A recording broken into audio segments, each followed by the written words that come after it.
Hi all, and welcome to the Q&A session. If you have any questions, please feel free to either post them in the chat or send them to the IR mail. We are still on the journey of turning Techstep profitable, and we have gone through a good transformation, and we are now exiting the final phase of the transformation. We see that we have a growth in our net gross profit of 7%. Our recurring revenue is growing 15%, and our ARR from own software is also growing 15%.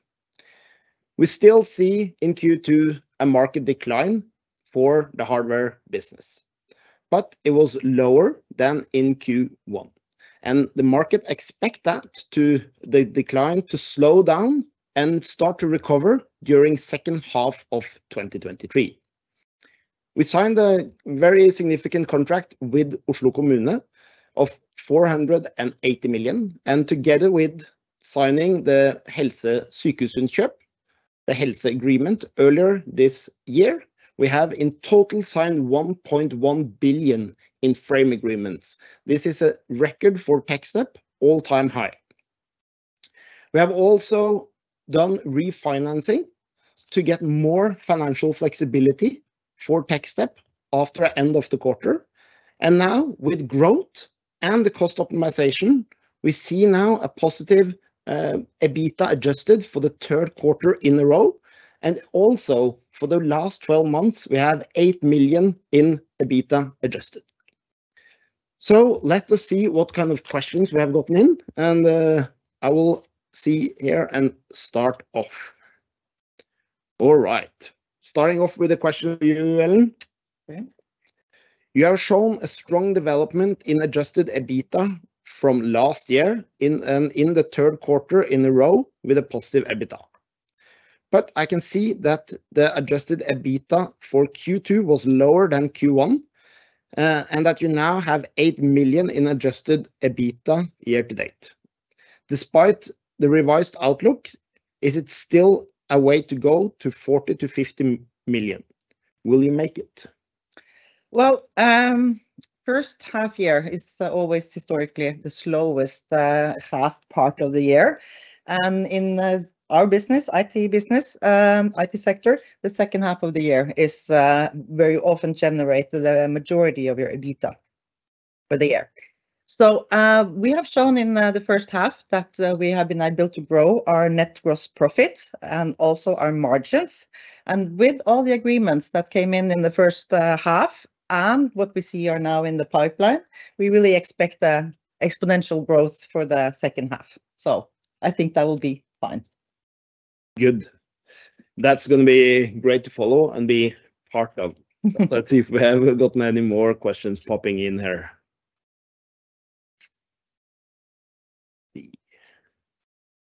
Okay, one for you, Børge. Yeah. You presented that the revenue was lower in second quarter 2023 compared to second quarter 2022 due to decline in hardware sales. How does this affect the next half year? So our main focus is to drive our net gross profit up. That is where our goal is, and we do not focus that much on the total revenue. Because the net gross profit is where we are earning the money, and since we are also turning towards higher margin revenue, that will not be that affected on the net gross profit, but that has, with the hardware, when we're selling hardware, that's a higher revenue contribution, but lower margin. So the global market, as I mentioned in the introduction and also in the presentation, we have seen that the global market declined in Q1 18% for the smartphone market and 11% in Q2. So it's going in the right direction. And the experts and the analysts, they expect that this will start to recover. So all in all, I think that we will and hope that we will see an improvement in second half, that we usually do that. So that's the expectations. And then we have an external question here as well, popping in, Ellen. So how does the liquidity for the company look for the next 6 months? Will you need a capital raise, or will you manage with the revenue that's coming in? Okay. Yeah, I guess that's many people wonder about that. What we announced now in July was that we have managed to refinance our loans. And the structure of the refinancing is very well adapted and fitted to how we look at the future, with an increase in our long-term debt, a better repayment profile, and also availability of short-term credit facilities. And of course, the liquidity situation, I commented on that in the presentation, is that the first half year, and also in particular the second quarter, is very cash intensive, and it's difficult with the working capital changes in the second quarter. And we expect that liquidity situation to improve substantially during the second half, when our EBITDA is improving. And with the refinancing, I think the way we look at things now, this should be create a good financial stability for us going forward. Yeah, and usually Q2 is a stronger. Second half is a stronger. Second half is much stronger than first half year. Yes. And with the refinancing, I think we are good. That is our plan, the way we see the future now. I just got another question coming in here, and the OpEx is up a couple of million quarter-over-quarter. Is this phasing effects given that you reiterate your OpEx target, or how should we think about this? I think I don't think the OpEx is up quarter-over-quarter. But what we saw in the second quarter is that, you know, we do have decreased our OpEx costs. We have effectuated on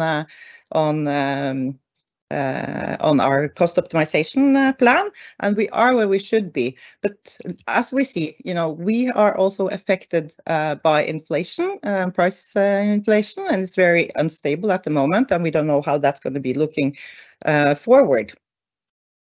But what we have said, and what we can show, is that we have effectuated on our plans. We have decreased our headcount. Our OpEx is down, our CapEx is down. And also I commented on that in the second quarter, we did have a little bit of one-off effects on our OpEx. So it's not really representatives of the development going forward.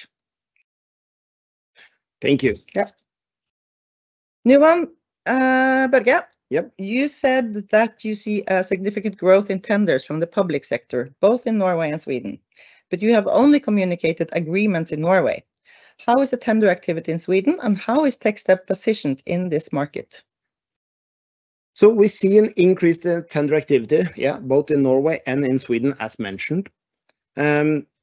Usually in Sweden, the tenders are asking for a pure hardware offer, but this gives us actually a very good position, because the message that when we say to the customers that we can save 20 to 25% of your cost for your total mobile device fleet, that message is very, very strong.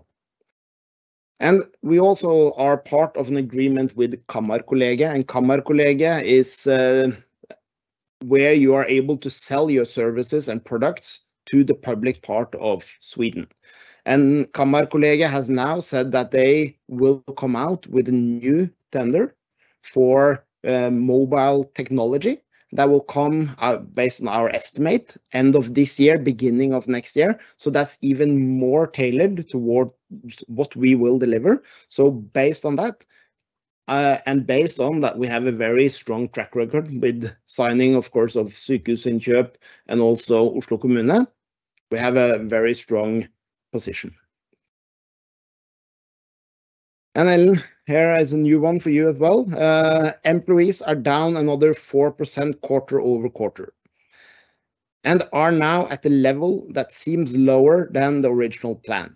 Should we expect more OpEx reduction ahead, or is this offset by inflation?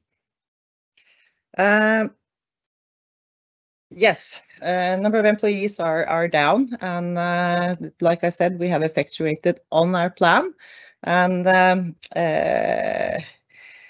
it's not really lower than our original plan, but it's always a moving target on the exact date of the end of the quarter.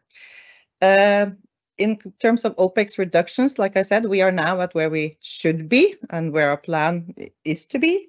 We are always looking at ways to optimize and cut costs and be more efficient. So in the longer term, we will look at efficiency gains. How can we get that? Where can we cut? So it's just a mindset. And of course, we are not entirely finished with our transformation and reorganization. So there might be possibilities going forward. If we see it, we'll take it. But in the current plan, we're at where we should be at the moment. But we will continue also to have a strict cost focus in the business and optimize that going forward. And Ellen, how good would you say that the visibility for 2023 outlook is now? You imply a significant acceleration for the growth in H2. Well, like we said previously, we have signed the biggest contracts ever in the first half in Techstep's history. I think it's a contract for 1.1 billion in total with Oslo Kommune and Sykehuspartner. We also see that the pipeline and the sales activities now at the end of the quarter, the second quarter, is substantially picking up compared to what we have seen previously this year. In first quarter, we also commented on it was tender heavy. It was things took longer time to sell. So we see a lot more optimism now than we have previously. So yes, we believe in this growth. We really do. Yes. Think it's possible. At the same time, we also comment that, the timing, we adjusted our targets from a 50 EBITDA to 40 to 50 EBITDA, and that's because we are uncertain of the timing. When will it be possible to take out the profitability from these contracts that we are expecting? And that's not entirely up to us at the time. These are big institutions, so it's up to the customer when we are able to implement. Yeah, the customer needs to be ready to make this into a success for the implementation as well. Yeah. Okay, Børge, what are the most important improvement areas for Techstep, short to medium term? Yeah, our main focus is to make Techstep profitable. So that will be on top of our mind every single day going to work. We also need to have a strong focus on continue to increase the sales momentum. We need to ensure that we increase activities. We need to ensure that we continue to win tenders. Well, we can short term or to summarize that, is all about continuing to increase the momentum as we go along. And we will have the cost focus, so that will continue in the journey. Yes. All right. So that was the last question coming in. Okay. So thank you all for joining the Q&A session today, and we will then conduct this Q&A as done. Thank you all, and see you all soon again.